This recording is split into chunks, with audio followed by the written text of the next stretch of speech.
How Kodak is trying to turn its business around after teetering on the brink of bankruptcy. Photography company Eastman Kodak has endured its share of financial hardships. But CEO Jim Continenza is determined to turn it into a success story. Last year, the company said its financial condition raises significant doubt about Kodak's ability to continue as a going concern. However, Continenza, a self-proclaimed turnaround specialist, told CNBC that he was focused on paying down Kodak's debt, investing in its core values, and attracting younger consumers to revive the company. On Jim Continenza's first day at the company in 2019, as executive chairman, he received a call from a prominent Hollywood film director who told him the company was making a big mistake. A photo printing technology company was about to close its plant producing acetate, a key component of photographic film. Christopher Nolan, director of major films like Inception and Oppenheimer, urged Continenza to stop the process. He said, "Don't turn this off. Please watch it." And I watched it, said Continenza, now CEO. He was right. I started watching it because I shoot 35mm film. And I thought, why would one of the greatest directors of all time even be having this conversation? Continenza, a self-proclaimed turnaround specialist, said he quickly realized how important film technology was to Kodak's origins, and how it could be one of its greatest advantages in the fight to save the company from the brink of bankruptcy. About 7 years later, several films that won Oscars in 2026, including One Battle After Another and The Sinners, were shot on Kodak film. This is part of a larger trend, as the film category is experiencing a resurgence, fueled by both Hollywood nostalgia and the interests of younger consumers. The company filed for bankruptcy in 2012, and a year later then said its financial condition raises significant doubt about Kodak's ability to continue as a going concern. In its second quarter earnings report, where the company declared itself a going concern, Kodak reported a 12% decline in gross profit and multi-million-dollar debt obligations. However, Continenza stated that this is just one step in a longer process of rebuilding the company and returning it to its former success. Last month, the company's earnings report looked different. Gross profit for the fourth quarter reached $67 million, up 31% from a year earlier. Kodak also reported a reduction in annual interest expense of approximately $40 million. Continenza then stated that the results were signs of a long-term plan he began implementing in 2019. In an interview, he said he chose Kodak as the last company he would revive before retiring from his top management career, having previously held senior positions at telecommunications companies, including Lucent. Here's our goal. We're going to create jobs for the next generation. Make no mistake, we're going to fix this company, put it on a stable foundation, and lay the foundation for all systems to grow, Continenza said. We invested not in what we needed, but in what we wanted, and that's the difference.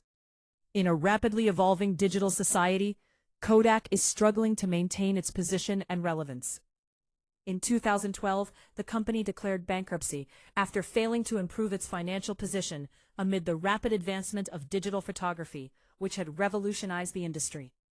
After resuming operations the following year, at a smaller scale, the company refocused its core business on commercial printing. Although the company is no longer widely favored by investors, Melius research analyst Ben Reitzes noted in a note last year that the adoption of digital technologies had become a significant hurdle for Kodak. At the time, Kodak management told us that film cameras would coexist with digital cameras, that more photos would be taken, and that Kodak would need to print more, he wrote. In 2014, the company's shares fell more than 35%, continuing their gradual decline over the next few years, reaching an all-time low of $1.55 per share at the onset of the pandemic in March 2020. Last August, the more than 100-year-old photography company said it had about $155 million in cash and nearly $600 million in loans. A Kodak spokesperson said the going concern language was necessary because Kodak lacked sufficient liquidity to repay the debt, which was due within 12 months. However, the company stated that it was confident it could repay a significant portion of the loan before maturity by terminating the pension plan, and noted that the disclosure was merely a required technical statement. Wall Street investors weren't pleased. The stock price plummeted from around $7 per share a few days before the earnings release to just over $5 per share on the day of the results announcement. "We could have done it better because it wasn't that critical a situation for us. It was more of a timing issue driven by GAAP accounting principles," Continenza said, adding that it was a timing issue with the loans. Continenza stated that Kodak's main problems were massive debt and a lack of communication with shareholders and customers. The CEO said he never sold Kodak shares, but instead acquired them after the company issued a going concern report. "You have to work hard, invest long-term, be methodical. But you also have to get your operations running, and I've been doing that for 7 years," he said. "This is a company that's over 130 years old, right? You can imagine what's in the attic." Defining success. Continenza stated that since joining the company, he has been deliberately implementing long-term change. He replaced approximately 90% of the company's management, eliminated over $400 million in debt, and reorganized the company's priorities, focusing on printing, advanced materials, and chemicals. He also emphasized the importance of transparency in his relationships with his team, and acknowledged that the company's transformation would entail layoffs and personnel changes. "The first thing I always do is look for people who want to become owners of the company and buy them out, and that's exactly what we did. I have a board of directors and investors who like what we do. We keep them informed, and they help us." Reviewing the company's successful strategies, Continenza noted that he saw opportunities in Generation Z and the revival of film aesthetics. He described photographs and videos shot on film as conveying something that gets into your heart and soul. Kodak placed its bets on film, investing resources in developing film production capabilities and creating products that resonated with consumers, directors, and cinematographers.